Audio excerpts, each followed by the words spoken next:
Ang proyekto ng Davao Bypass Road Twin Mountain Tunnel ay nakaranas ng malaking milestone sa kalagitnaan at katapusan ng 2025, kung saan nakumpleto na ang paghuhukay ng parehong tunnel, subalit ang buong operasyon at pagtatapos ng kabuuang bypass road ay inaasahan pa sa mga susunod na taon.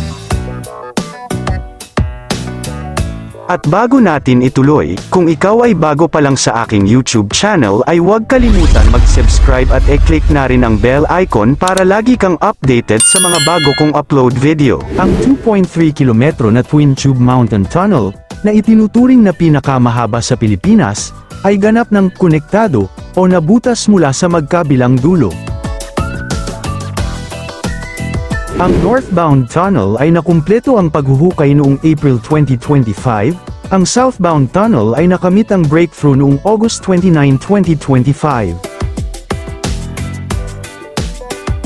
Bagamat tapos na ang paghuhukay, patuloy pa rin ang mga interior works tulad ng pagkakabit ng lining, waterproofing, sistema ng ventilasyon, at iba pang kritikal na installation para maging handa ito sa operasyon. Ang partikular na segment ng tunnel, Contract Package 1-1, ay kasalukuyang tina-target na makumpleto sa bandang Oktubre taong 2026 o unang bahagi ng 2027.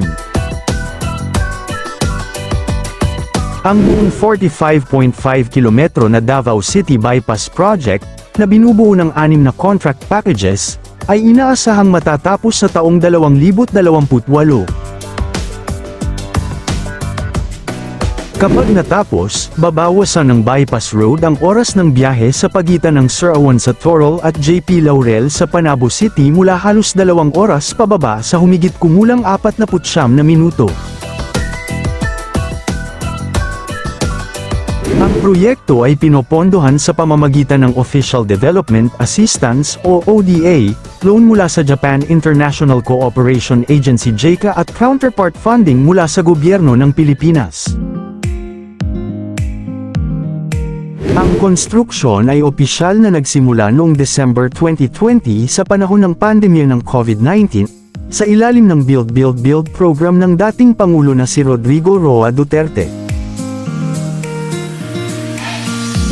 Ang ideya ng proyekto ay matagal na, ngunit ang aktwal na konstruksyon sa ilalim ng Build Build Build program ay nagsimula noong 2017, ang seryosong civil works para sa tunnel ay nagsimula noong December 2020.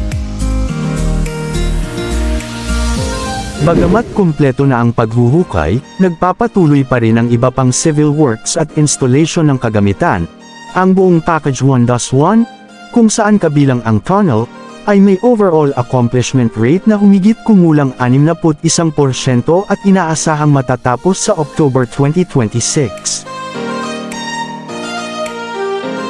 Habang nagpapatuloy ang konstruksyon, minarkahan nito ang isang makasaysayang milestone para sa kauna-unahan na tunnel ng kalsada ng uri nito sa Pilipinas, samantala ang Bucana Bridge, na bahagi ng hiwalay na Davao Coastal Bypass Project, ay nakumpleto na at nakatakdang buksan sa mga motorista sa ika-15 ng Disyembre, taong kasalukuyan.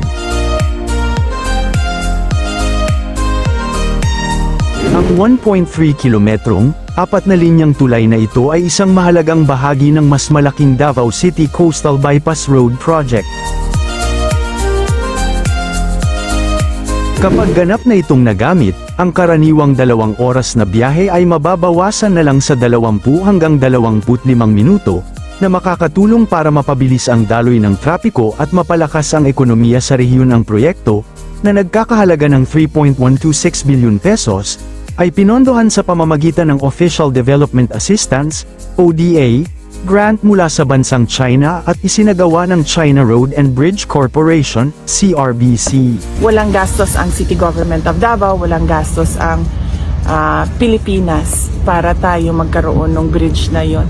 At samantala, ang Dalton Pass East Alignment Road Project ay isang malaking infrastructure project ng DPWH para sa isang alternatibong daan na magkokonekta sa Cagayan Valley at Central Luzon, na may target ang konstruksyon mula 2026 hanggang 2031, nagpapatuloy ang planning at land acquisition, naghahanap ng funding, JICA-funded, at layuning mapabilis ang transportasyon at ekonomiya. May mga naunang natapos na bahagi ang Dalton Pass East Alignment Road Project, partikular ang Segment 1 at Segment 5. Gayunpaman, ang pangunahing proyekto ng Bypass Road ay kasalukuyang nasa Preparatory at Detailed Engineering Design, DED, stage. Inaasahang magsisimula ang konstruksyon sa 2026. Ang pagpili ng mga konsultant para sa detalyadong engineering design ay kasalukuyang isinasagawa. Inaasahang magsisimula ang DED sa unang bahagi ng 2026. Nakamit na ng Pilipinas ang unang tranche, bahagi, ng Official Development Assistance, ODA, loan mula sa JICA noong March 2024 para sa consulting services at civil works ng proyekto, na nagkakahalaga ng humigit kumulang 100 bilyong Japanese yen, mga 37 bilyon pesos.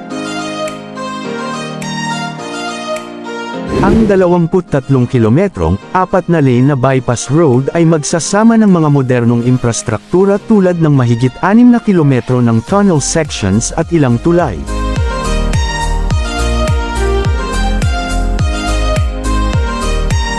Layunin nito ay gumawa ng bypass road sa Dalton Pass para maging mas mabilis ang biyahe sa pagitan ng Luzon at Cagayan Valley, lalo na kapag may kalamidad.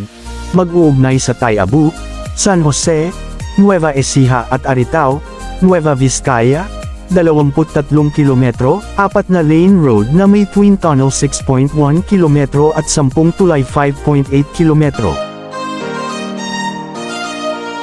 Sa madaling salita, ang proyekto ay umuusad ayon sa nakaplanong timeline, subalit ang pisikal na konstruksyon ay hindi pa nangyayari sa katapusan ng 2025, nakatuon pa rin ang mga aktibidad sa pagpaplano, disenyo, at pagkuha ng pondo at karapatan sa daan.